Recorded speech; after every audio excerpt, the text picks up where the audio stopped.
ندينه بأشد العبارات العزلة المشدودة المفروضة على القائد عبد الله أوجلان، ونؤكد رفضنا القاطع لكافة أشكال القمع والانتهاكات التي تطال حقوق الإنسانية والقانونية. فمن أرض السلام نوجه رسالتنا إلى قائد السلام، ومن روجافا الجريحة ننادي قائد الأمة في عزلته الطويلة، مؤمنين بأن الجسد قد يسجن، لكن الفكر الحر لا يمكن أن يقيد أو يحبس خلف القضبان.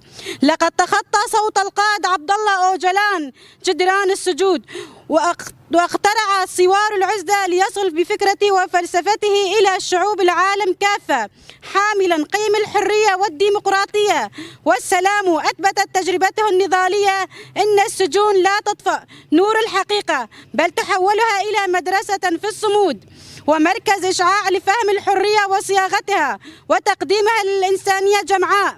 نحن نساء روجافا نستمد من فكرة القائد عبد الله أوجلان قوة الإرادة وصلبة المواقف، ونؤكد أن النضال المرأة من أجل الحرية والعدالة قد وجد في فلسفته أساسا متينا للتحرير وبناء مجتمع ديمقراطي أخلاقي.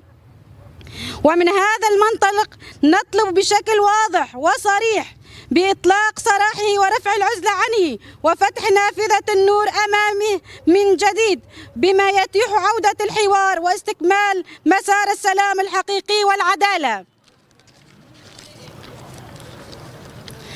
ونؤكد في هذه السياق أننا لن نتراجع ولن نتوقف عن تنظيم المسيرات ورفع الهتافات وإصدار البيانات حتى نرى القائد عبد الله أوجلان حرا خارج السجن إمرالي، وتكسر القيود وتهدم الجدران العازلة ليعم السلام على القائد السلام، ويفتح أفق جديد لحل الحوار ويخدم الشعوب والمنطقة والإنسانية جمعاء.